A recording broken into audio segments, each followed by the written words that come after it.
Okay, now we'll do share screen, and we'll do that, and we'll share that, and I hope you're all seeing himself. Yeah.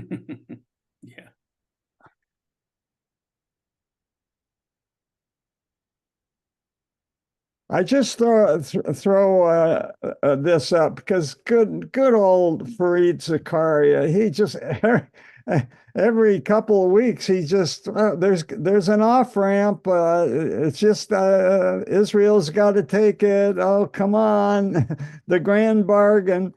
Anyway, that's maybe a little bit of dreaming, and a little more dreaming. Timothy Snyder has a new book that Carol probably already knows about. And I like the blurb because it made clear he really is a political philosopher, maybe more than an historian, and he's certainly a specialist in our dark times with all his tales of violence in Eastern Europe. Um, uh, yeah, he made some predictions that haven't quite come true, but he's going deep into the concept of what freedom means. And so I thought I'd at least put in a few slides. I think this is a point that we've talked about before about freedom from versus freedom to. And he's emphasizing in his new book, The Freedom to Thrive. And that's what you can do in a civil society where there are a lot of people that can feel free to take risks. And I'm not dealing with autocracy where most people are forbidden from taking a risk, and that's limited to the autocracy. So this is interesting. He's listing some of his essays, the titles. Obviously, we could spend a long time talking about many of these and guessing what he's going to say, but it reflects his own coming of age after many of us came of age, and American exceptionalism maybe has meant something different. But he ends, it looks like this is a nice mission statement to create consensus based on abundance, generosity, and grace. Who could be against that? And he's nodding to the importance of traditions, which is usually something championed by the right, but also the role of institutions, which he says is the purview of the left. So that's Timothy Snyder's next book. I think we're all looking for something positive. Okay, the question last week is, what is the oldest university in the world?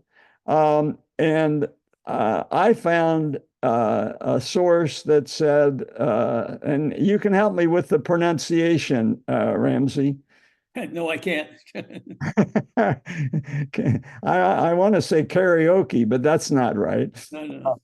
But it's written many different words, and here it is, 879. Now, this doesn't surprise us because certainly when we did the Renaissance, we knew how much the Renaissance depended on Cordoba and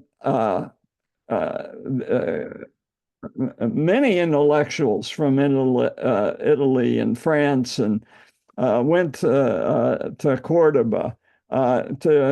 Why? To keep alive the ancient wisdom of the Greeks and the Romans. Anyway, different views of today, and Ramsey was there, if I remember correctly. Yeah, and I were there. That's right. Yeah. So this is the main part of today's presentation. I draw heavily on this issue of The Economist in a lengthy briefing. And they point out the many vulnerabilities of our system, our rule of law, and weigh that against the strengths. And they start right off the bat, hey, folks, your democratic system is not as robust as it may seem. And the Constitution alone doesn't safeguard the Republic from a Caesar on the Potomac. Well, Iko and I have seen Julius Caesar, Shakespeare's Julius Caesar, quite a few times in the last few months. And I just wanted to just go through the history briefly, since we're a history study group. Crossing the Rubicon. Here is the Rubicon. This is a river, and many players have crossed the Rubicon. Hannibal came out of the mountains after leading his elephants through the Alps. But it was Caesar after he tamed all of Gaul and had his soldiers had encouraged him, and others had encouraged him to become co-counsel with Antony. And he gets back to Rome, and by acclamation, the Senate keeps working. But there were some immediate insults that just preceded his assassinations, and you look at, well, wait a minute, he won a short civil war. What more could there be than that? But apparently, he broke protocol when he refused to stand for senators when they came into his presence. He toyed with the symbols of royalty, the crown playfully being placed on his head, the word Rex. Thus, these minor insults, at least as an immediate cause of the assassination, were important. And Shakespeare works this into Julius Caesar. And there was one particular event where Antony tested the crowd's willingness to accept Caesar as a crowned dictator perpetuo. So I thought that was interesting enough to share, and then we're all familiar with what happens in the Senate. The daggers come out. In our own country, the Economist goes through the history and says, at the very beginning, John Adams thought that the president, the first among the ministers, should be called His Elective Majesty or His Mightiness. The Senate said, no, let's go with His Highness, the President of the United States and protector of our liberties. But Washington was having no part of that, and he had no monarchical ambitions. And we all remember in Hamilton the three songs that King George III sings. One, he sings after the Declaration of Independence, "You'll Be Back." Then there's the second one is after Yorktown. "What comes next? Good luck. You're going to discover it isn't so easy." And then the third time, he sings it as "I know him" when he finds out that John Adams is succeeding Washington after he retires. And retirement, I wasn't aware that that was something a person can do. Um, so that's our tongue-in-cheek history. I think Ramsey recommended this book. This is something that has come out. I hope it's not cut off like it is in mine. Ozzy's Rana, the Constitution Bind. Um, hold on here. Harold Homer's here. Um, and so, uh, and I think the Economist might even have mentioned that. But uh, all of a sudden, there's a turning point in history. And it should have been something that would strengthen our country, but it looks like as we look back, as not only was that a turning point for communism, but it might have been a turning point for us. And The Economist mentions all these events since then. The war in Iraq, which we've talked about innumerable times, mainly the second one in 2003, the financial crisis, the institutional rot and the weakening of political parties. And you're going to see as we go through this that Congress has just continually dropped the ball and by default has made the president strong.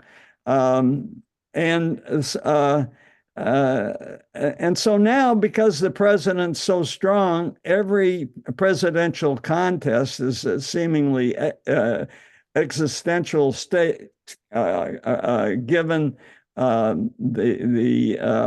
polarization of our parties. And then, of course, the last insult is the peaceful passage of power. And obviously, that's under litigation as we speak. They also mention in fiction charismatic dictators, and there's no, you can't deny that Trump, for whatever he has, a lot of people find him charismatic. And there have been other incidents in fiction, in science fiction, where the president's the country succumbs to an ambitious president. And then, if you haven't read The Plot Against America, Philip Roth's book, in which Charles Lindbergh becomes the charismatic leader. And the twist in this book, The Plot Against America, it's a young Jewish kid who fixates on Charles Lindbergh. And then Philip Roth, of course, pulls out a plot wherein Lindbergh becomes president of the United States in 1940 instead of Roosevelt. John, you've got it on the screen there. That HBO series was really quite wonderful. If no one's seen it. Yes, a very great rendition. How many parts was it, Ramsey? I think six. I think it was 6, 5 or 6. Yeah, it's really good. So if you haven't seen it, check it out on. I'd say HBO, but I think it's now Max, right? It's hard to keep up.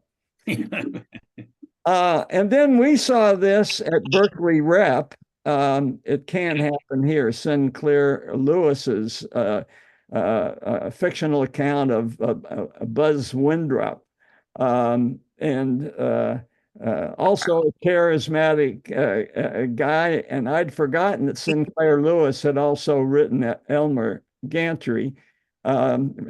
Ramsey convinced Iko and I to go on a Burt Lancaster a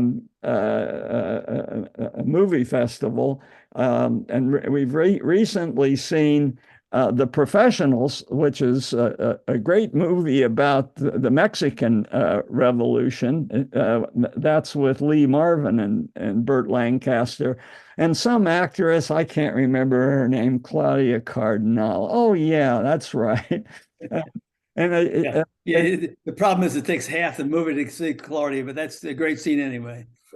Well, there's another movie, and I think it's on the basis, Ramsey. I've been thinking about this, the basis of their experience acting together in The Professionals. Um, that when Claudia Cardinal was cast in the great Italian movie about Sicily, The Leopard, which is about the kingdom of Naples and Garibaldi and all that. I think she insisted that they get Burt Lancaster against type to star in this movie with her. That's So correct. That's correct. yeah. So anyway, The Leopard, check it out. Um, all right, and then Ramsey and I were talking about this movie we were familiar with from before. Uh, uh, uh, the Economist neglected to mention this one, but I think this is the most disturbing of all. Gabriel over the White House. It was a movie. I don't think it was based on a book. And in the movie, Walter Houston, John Houston's father, and the prospector in the Treasures of the Sierra Madre becomes president. But there's a near fatal automobile accident, and his brain is occupied by the Archangel Gabriel, who rules in the spirit of Abraham Lincoln. And I guess that's a reference to Lincoln's suspension of habeas corpus during the Civil War. But eventually, through breaking all the rules of democracy, which included firing squads, very disturbing. But most of the people facing the firing squad were gangsters. Um, so that's a two-edged sword there. And he's successful in getting the nation back and establishing world peace. Um, so guess who financed this? It's William Randolph Hearst. And if you remember, this gives Citizen Caine more salience, right? To realize that William Randolph Hearst was behind this 1933. So the Depression is like 4 years old, and people are getting desperate. But Gabriel over the White House, it was available on YouTube a few years ago. I assume it still is. Um, so Abraham Lincoln had to take powers and a lot of powers into his own hands, and the writ of habeas corpus. I'm not going to go into that. So we have a basic constitution with checks and balances, but we shouldn't feel too confident because since in the last 200 years, many amending laws have created giant loopholes, which the Economist, tongue in cheek, says enough for troops to march through. Mainly the emergency powers in a time of crisis. And what's really disturbing about giving a man emergency powers is the number of Americans for whom that would be okay. And I think that's been the disturbing part of the last 6 years, is to see how many Americans that's okay with. Um, uh, And here we are, the Supreme Court deliberating whether presidents can be prosecuted, and you may even have some agree with Trump that you can't have a president without immunity.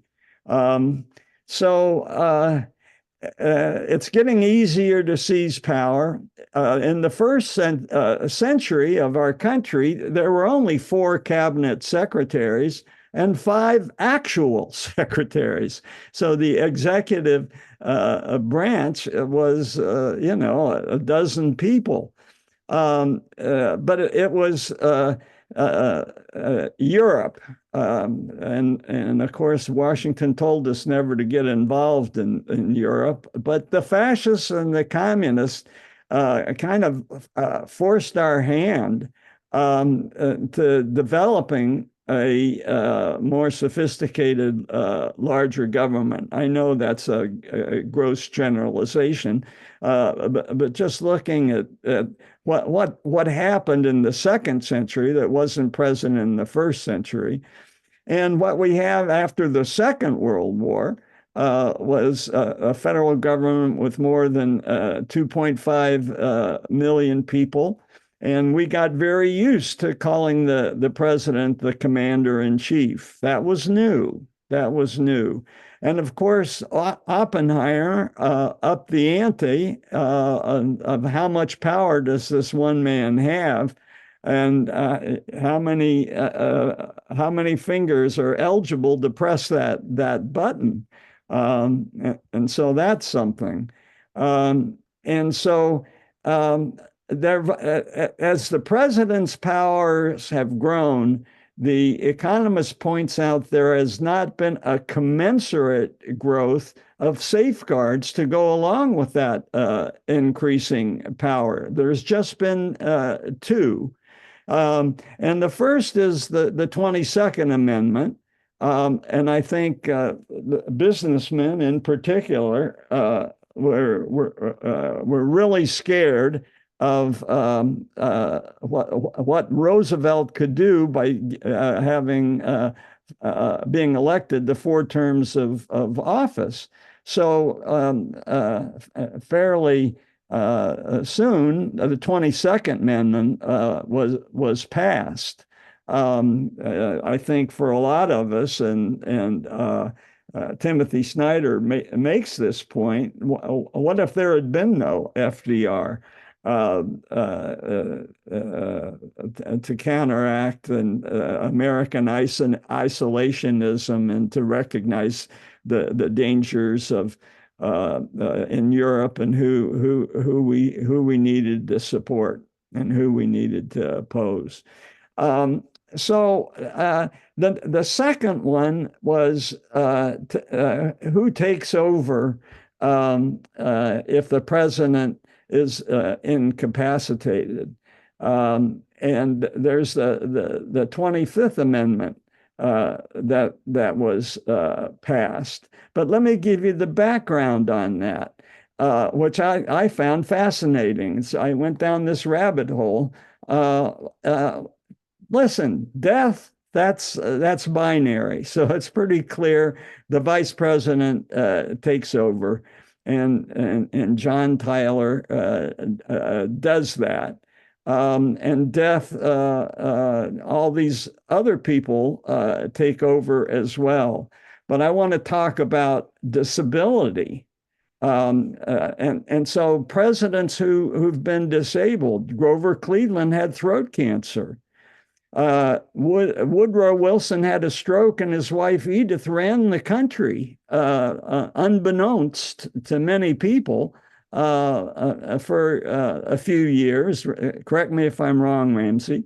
And then Eisenhower. Okay, I'll pause there. Homer. Yeah, a story about the Ike stroke. My dad was stationed at this Pentagon. We lived in Washington, D.C. This was before we had an imperial presidency. We shared a back fence with Estes Kefauver, and Richard Nixon lived 2 blocks away in Washington, D.C. in an ordinary neighborhood house. He was vice president. And one time my mom actually went over to play bridge with Pat Nixon. Wow. There was a break in the play. She went upstairs. She said, Ike's giving a speech. I'd like to see it. So Pat told her to go upstairs. In the TV room, there was Richard Nixon watching Ike give his speech. Without greeting her, he pointed out all the points where the speech had been rewritten so that Eisenhower could say the words that were to avoid words difficult for him to say because of his stroke. Yeah.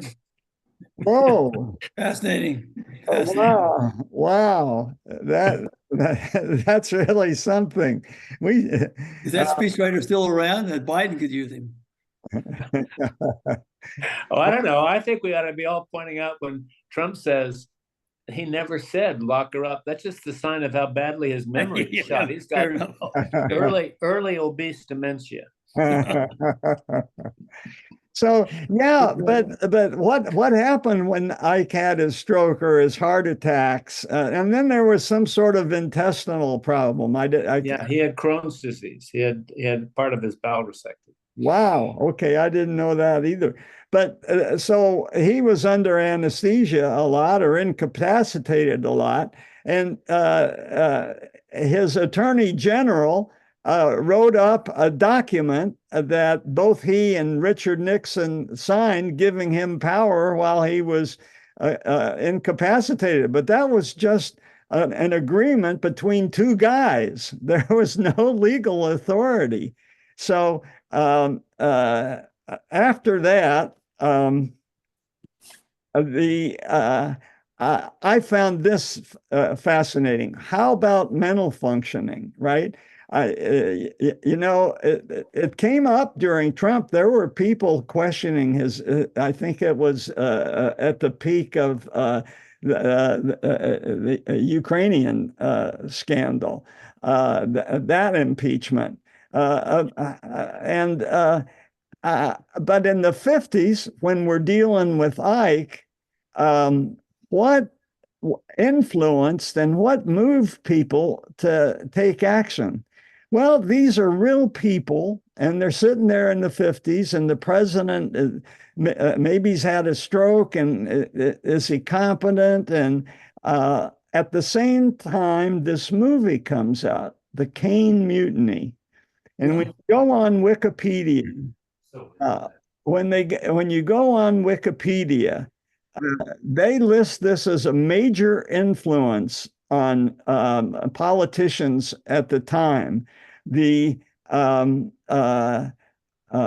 problem in the Caine Mutiny, and spoiler alert, if you haven't seen it and you want to see it, just mute me for a minute. But in the Caine Mutiny, there's a big question about whether the commander of the ship has gone crazy. And it's very artfully done. Fred McMurray and Van Johnson are on the ship, and they kind of get together as part of a conspiracy to deprive Bogart of Caine, the ship's called Caine, of his authority. So there's a mutiny. And so then get back into port, there's a court martial, and to defend themselves, they make the case that Captain Queeg, went crazy at sea, and we had to do what we had to do.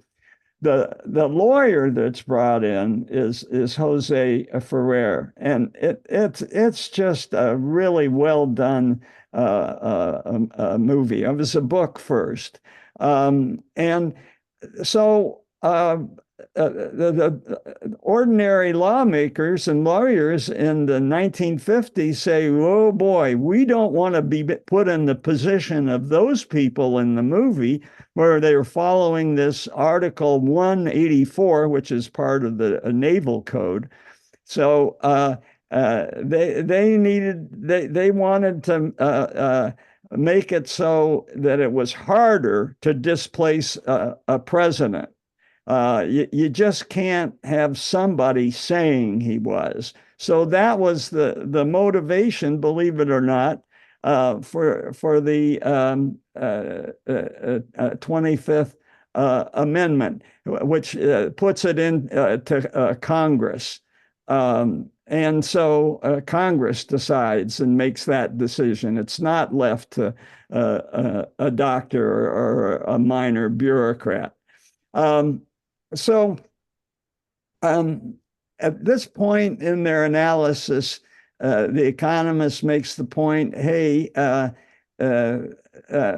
what really is important are the habits and the norms rather than what's in the law. And I'm going to have a quote by de Tocqueville as the last slide, which bolsters that. So as we go along, a lot of our norms are made up as we go. So this whole notion that the Department of Justice is not there just to do the president's bidding, that norm has just been in existence since Nixon. It wasn't there before then. So leaving it all thinking that the Constitution and acts of Congress as the Supreme Court are the backstops, no, that may not be enough. It depends on our habits and our norms, and the law evolves in spite of what the Supreme Court justices may say. The other bit of evidence, they say, hey, it's not the law itself, because there's been plenty of countries who've taken our Constitution lock, stock, and barrel, but without our values, you can have a banana republic in the flash of an eye. It takes more than the law and the format of the Constitution. In the 20th century is the example of the Philippines that literally cut and pasted America's Constitution.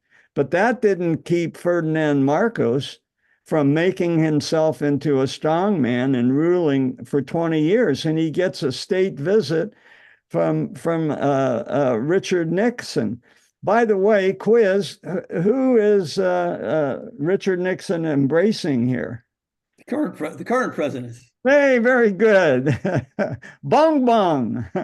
So that was Bong Bong as a child. And it's not like he's the Ferdinand is the only one. Duterte, you had extra legal execution of drug dealers.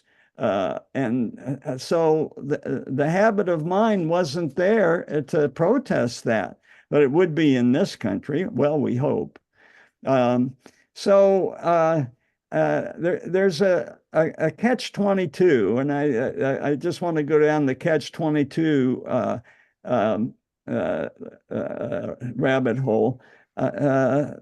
Partisanship has hollowed out our impeachment clause. Can there be any doubt? Certainly not after Mitch McConnell said Trump had clearly committed a crime, but it's up to the courts to prosecute him. Well, where did that go? It's stalled. Even now, even before he has a chance to get elected again, the special prosecutor has tried to put it on the fast track. And the Supreme Court is going to decide whether or not he's immune from prosecution. And it's something the Constitution does not help us with. And that's disturbing. So what is a catch-22? A catch-22. It's the simplest example was in Hollywood. You can't work unless you have an agent, but you can't get an agent unless you've worked, right? So logically, there's no way out of that. And here's the formal definition. But Joseph Heller, who made up that catch-22, in the form of an Air Force psychiatrist who was in charge of clearing pilots to fly. He explained how the Catch-22 works. Any pilot requesting mental evaluation for insanity, hoping to be found not sane enough to fly and thereby escaping dangerous missions, demonstrates his own sanity in the process. And by the very creating of the request, proves that he's not insane. So that's the catch-22, and that seems to be what we're in at the moment, evaluating the fitness of a president.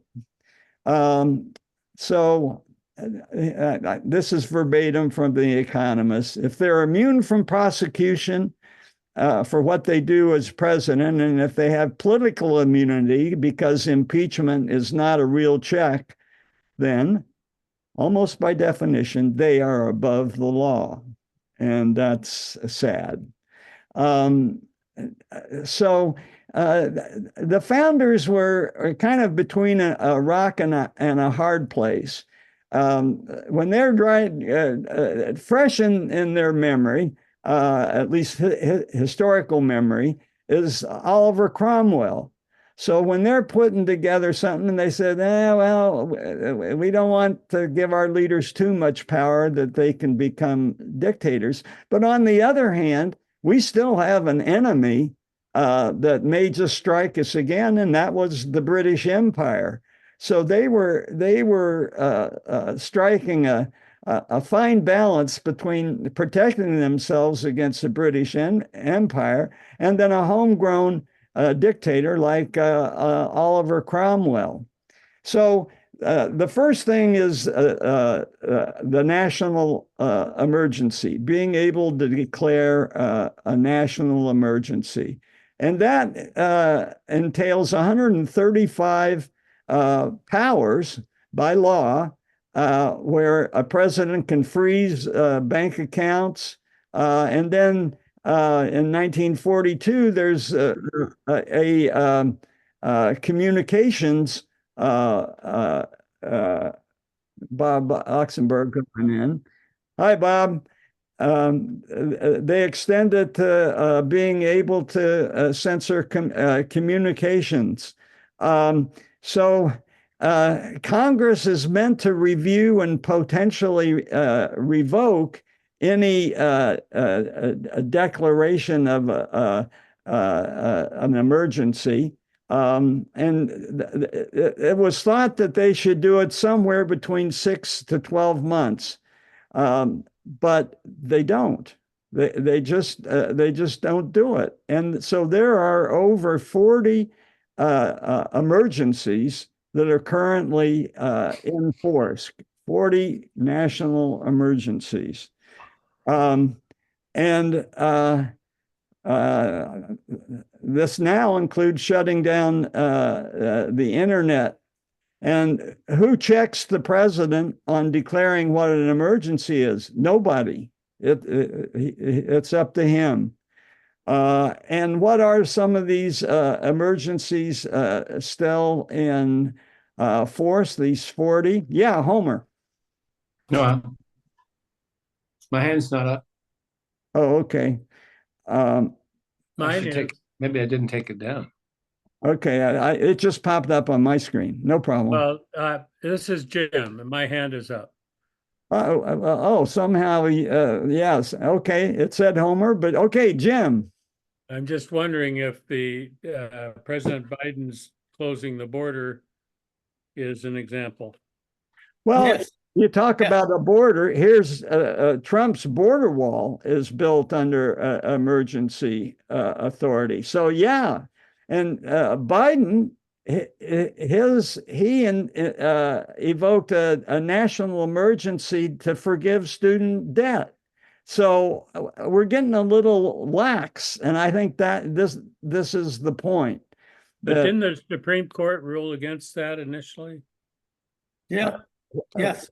But what's the current status? Well, he tried again, and it'll be challenged again, probably. Yeah. As well as closing the border. Yeah. Yeah. Yeah. So a lot of things qualify for national emergencies, and there's no clear sunset. Um, uh, it never, Congress has never terminated a national emergency like it's supposed to. And of course, a national emergency, we've already mentioned Lincoln, but the internment of Japanese Americans was a national emergency.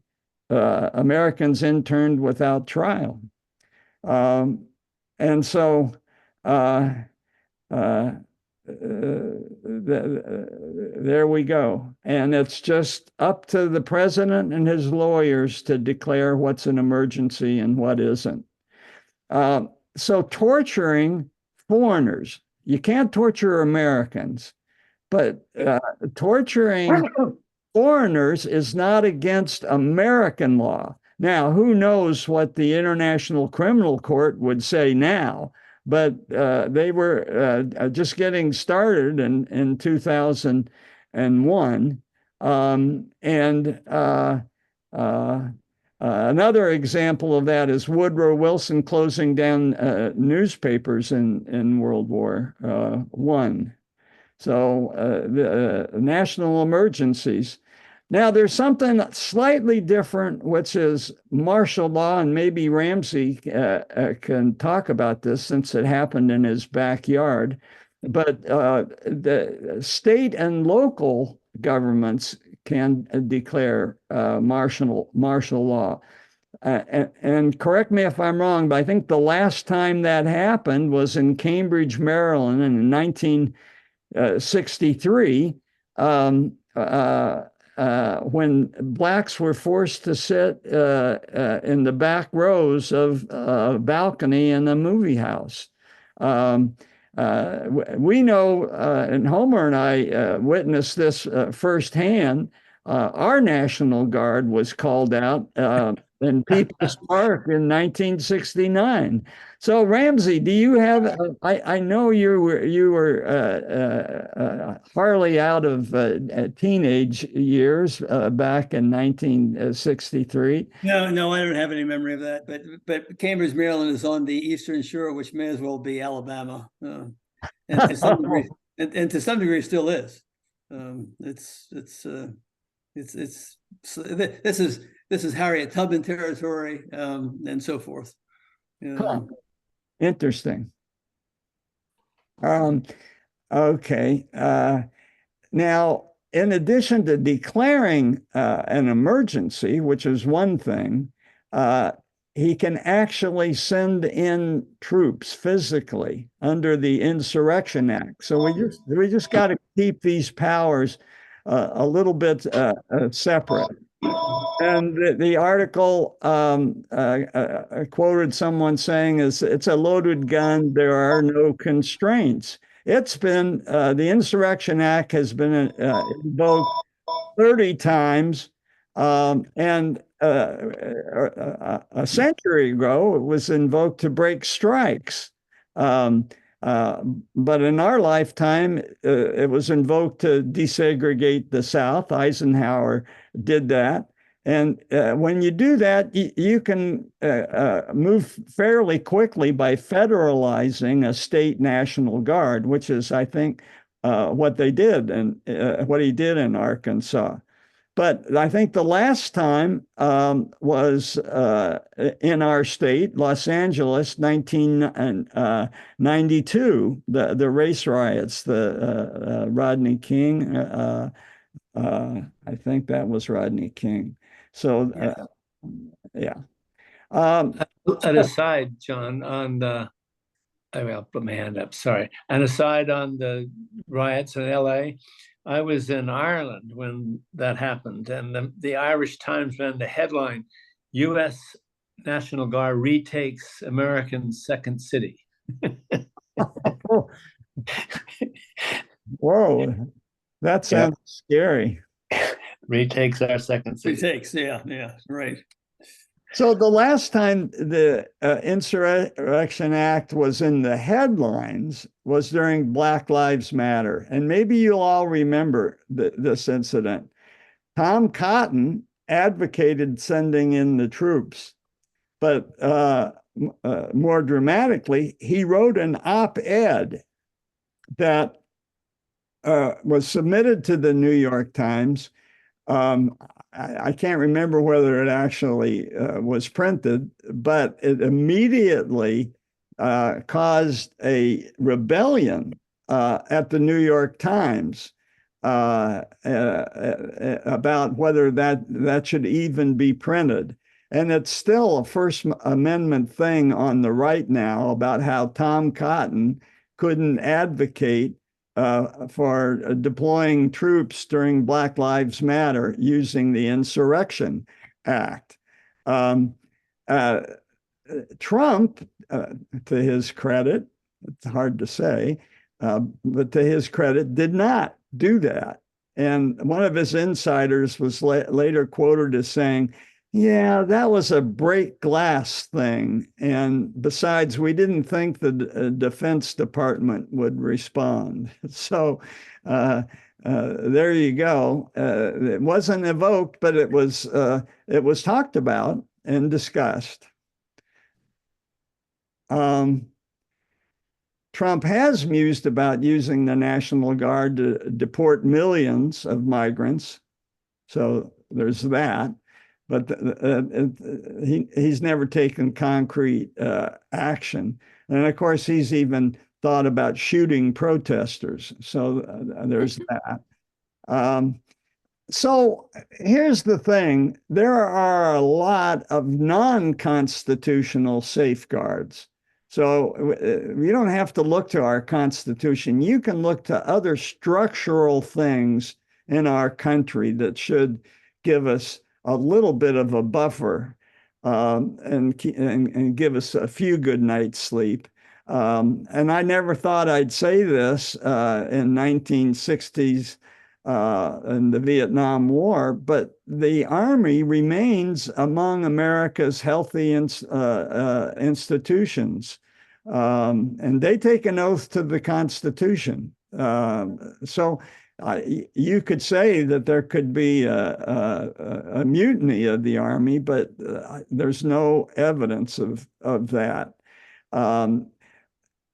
Forget the fact that about the centralized control. We are a decentralized country, as opposed to a place like Great Britain. Local control. Police officers work for local officials, and at most for the state. Our press, while a lot of our press has succumbed to polarization and back and forth, it's still a pretty diffuse press, and it would be hard for any one party to control it, to corral it.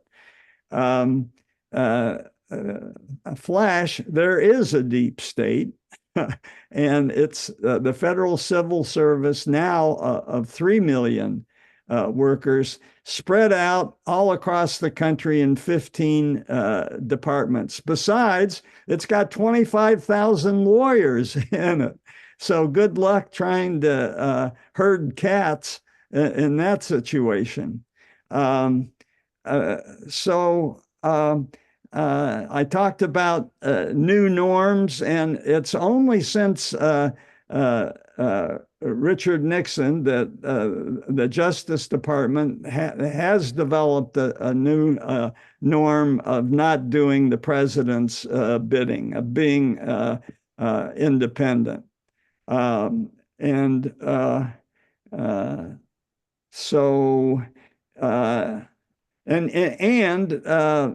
Insurrection Act would have to face the independence of courts, the resistance of professional prosecutors, and the integrity of justices. So these last three things are the rule of law, but in the decentralized form, not necessarily in the Constitution. And even the Economist gives Trump a semi-pass, saying his behavior in trying to get the Georgia Secretary of State to stuff the ballot boxes was more improvised chaos than cunning subversion. But in the future, what if you get a more disciplined version of Trump? That should give us all pause. So this is the quote that of Alexis de Tocqueville that Ramsey found. You want to read it, Ramsey? No, everyone can read it. It's okay. Everyone knows de Tocqueville, yes. Yeah. Mostly an admirer of what was going on in America in the 1830s, 1840s. And particularly impressed by America's willingness to get rid of to not get rid of, but to attenuate the power of inherited privilege. He all thought that was good, but he did have questions about and this quote is actually a positive statement about what he perceived going on in America in the 1830s, that there was a spirit in the country that was deeper than any constitutional protections, and it was good, and he was positive about it. He was worried about American individualism, but he did sort of suggest that, yeah, I've been around long enough and know enough history to not put a lot of weight on the power of institutions to protect anybody. It's more the habits that people have, their sense of norms and what the line you shouldn't cross. And if I could just blab on for one more minute, and what bothers me about the whole Economist constitutional analysis and so forth is that, come on, guys, hit the nail on the head. The nail on the head is our electoral college system is idiotic. I mean, Trump would never be elected the first time, and certainly not the second time. Nor would Bush. But we're now getting in this weird situation where instead of it being an oddball event, where someone can be elected president with less than the majority popular vote, is becoming pretty common, and that is a major constitutional crisis. But good luck in changing that, right. Because you would require a constitutional amendment, and the small states will never go along with that constitutional amendment. Which allows me to say one more thing. As we're all aware, yes, this is the second constitution the United States has had. We had one before, and it didn't work at all. And so we had a constitution from 1774, the second constitutional convention, until 1788, when people came to the census and said, this Articles of Confederation just isn't working. We're going to try something new. But even the people that walked out of that constitutional convention said, this is not really very good. It's kind of a mess. It's fully compromised. Surely it will be changed within 20 years. And 230 years after that 20-year limit, we still haven't changed the damn thing to get to electing a president by majority vote, and taking away some of the senators, at least, from small states, or giving more to California, yada, yada, yada. Wouldn't that change things over? Wouldn't the sentiments, beliefs, ideas, habits of the majority of Americans be winning right now if the Constitution didn't give this enormous power to a majority in small states, small rural states? I'm done. Thank Well, you. as Heather Cox Richardson said, the South won. The South won. Well, they're winning. They're winning. Not so much the South. I mean, my gosh, Idaho's not in the South, but it may as well be. We could move them. So what happened to the proposal to divide California into 6 states? That's a good idea. Yeah. Well, then given us I a like lot, that one too. A lot more. I bet it went down to terrible. I mean, it didn't go anywhere as an initiative. Yeah, well, it would require who'd be in charge of that? I mean, if we did it, wouldn't it require the National Congress to recognize those 6 different states? An interesting constitutional question. Or what would prevent Wyoming from doing exactly the same thing? Saying, well, we're 6 states now too, and recognize us. Yeah, Good questions. Good questions. Yeah. Is Yeah, it? the Latin American countries that copied our Constitution, if you do the history of that, Mexico in particular, they realized within 10 years that the Constitution did not work for them, that they were a mess, and they had to work around the mess of the Constitution, an outdated Constitution that they had copied, and figure out a way to get a functional system. Or after World War II, when the countries that were trying to put themselves back together asked our constitutional professionals from the big shot universities to come in and help them rewrite their constitutions. All these people, all these locals said, well, we want a constitution like yours. And all of our professionals said, good Lord, you do not want a constitution like ours. It does not work. It's sure not going to work for you. It's worked for us because we're rich. And we were lucky for a long time. And now we're slightly less rich every year. And that's a problem. So the Economist said something that I didn't put in a slide, but it was that America has helped create countries with parliamentary systems. And the one example I remember of all things is Iraq. And their thing, well, at least it's still kind of working. But what are the other countries that have parliamentary systems that we help create? Well, I guess my real question is parliamentary system, it didn't seem parliamentary systems would be any less vulnerable to abuse of power. It seemed like they'd be more since the legislative and the executive were combined. Yeah, well, in theory, but so is this the right question whatsoever? Isn't possible that the question's got nothing to do with constitutions and has more to do with mass media and the ability of scallywags to take advantage of people's fears and so forth, like Brexit and like Trump now, and there's always been this problem. I mean, Andrew Jackson was just like Trump and beloved by the country, and it's still on our $20 bill. And he was terrible. Defied the Supreme Court. Yeah. The Supreme Court told me I can't kick Indians off out of Georgia. Let the Supreme Court come down here and enforce their rule. And away went the poor Cherokees marching to Oklahoma to die along the way, because there was gold discovered in Georgia. Yeah. And Scotch Irish wanted it. Yeah. Homer, your hand up this time? You're muted. No, another mistake. Sorry. Just haven't taken it down again. Okay. All right. Good. Any other comments, discussion? John, I have some trivia for the group. Okay. What is the USS Potomac, which is parked in the Oakland Harbor by the ferry we just came in, and who is the president on which who sailed on it? Richard Nixon, I think. No, Roosevelt.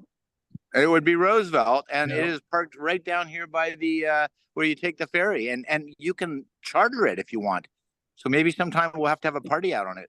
Wow! But it's right over here, just behind me. I've been there. Yeah, no, I've been out on the Potomac. Yeah. Okay, that's just my little. I'm just sitting here enjoying the, FDR's historic presidential yacht. Okay, that's it. There you go. Man, I'll tell you, we got an interesting group. You go from playing bridge with Richard Nixon and Pat Nixon. Yeah. Oh, was it? Okay. Yeah. So I guess he didn't play bridge, huh?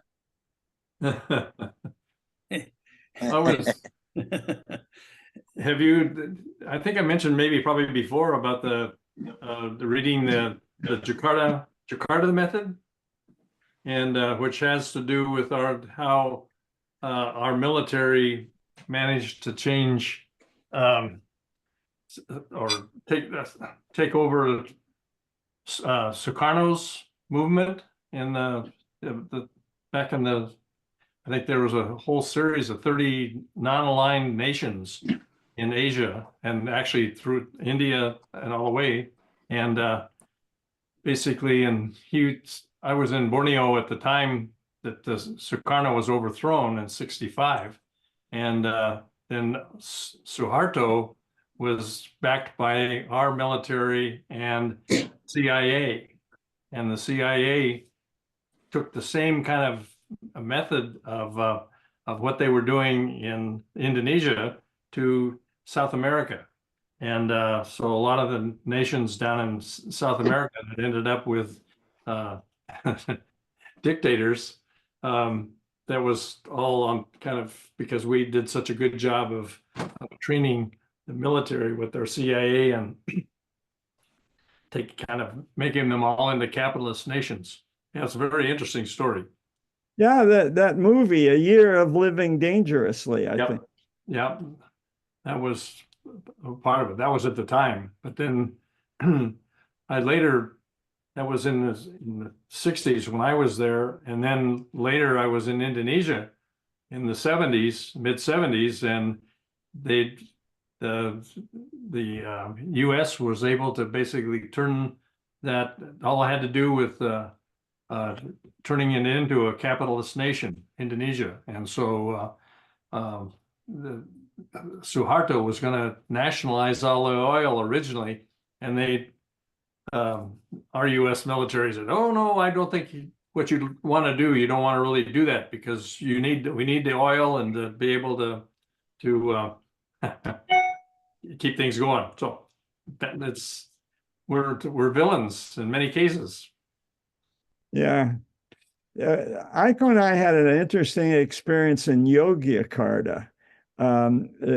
Yeah, we visited the palace in Yogyakarta, and they had the palace was where this aristocrat had ruled. This family had ruled for centuries, and they had a series of photos of the guy who eventually took over. He went to university in Holland, okay, and the Dutch were there.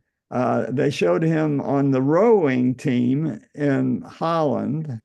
Then he comes of age as a prince, and he entertains the Japanese occupying force. So they have a picture of him with the Japanese. And then he's getting older, and they have a picture of him with Sukarno. And then as an old man, he's hanging out with Suharto. And this is in the palace in Yogyakarta, where the family still lives. You know, they don't really believe too much in separation of church and state, and so he's in charge of the local mosque, and everybody answers to him, and the politicians now give him lip service. So that's not so much. That family has been one of the most enlightened dictators on the face of the earth the last two generations, haven't they? I mean, that is one of the most prosperous areas of Indonesia, because that Maharaja family has been fundamental in using local wealth to educate people and blah blah blah. I mean, they're no one wants to get rid of them at this stage. No. At least the last time we were there. And their palace is still grand, and it's you go in, it's like getting a tour of the White House for their local region. So, yeah. Were you ever in Yogyakarta, Bruce? For some reason. Oh, okay, doesn't matter. All right, anything else? Looks like Pepper's getting ready to go. Yeah, he's hiring the Potomac. No, I'm crossing the Potomac and I'm heading up Broadway. Up Broadway. Okay, well, good. Good seeing you, Ramsey. Take care. All right. Enjoy See you Times guys. Square. Okay. All right. Thank you, John. Thank you. All right. It's a tough question. It's a tough question. Thanks for lending a hand, Ramsey. You bet. What's on next week? Are we going to it's time for track and field yet, or are we going to do the French Open? I can't keep up with you sporting guys. Yeah, well, Homer, French Open is over by next Tuesday. that's true. It is over by next Tuesday. It is over. Homer is your tennis guy. Yeah. You have any? You're the tennis man? Okay, well, so Yeah. Djokovic is out, I guess. He's hurt. He is. His knee injury. He's pulled out. His medial tendon is snapped, I suppose. So he's out for the year, I think. Wow. He's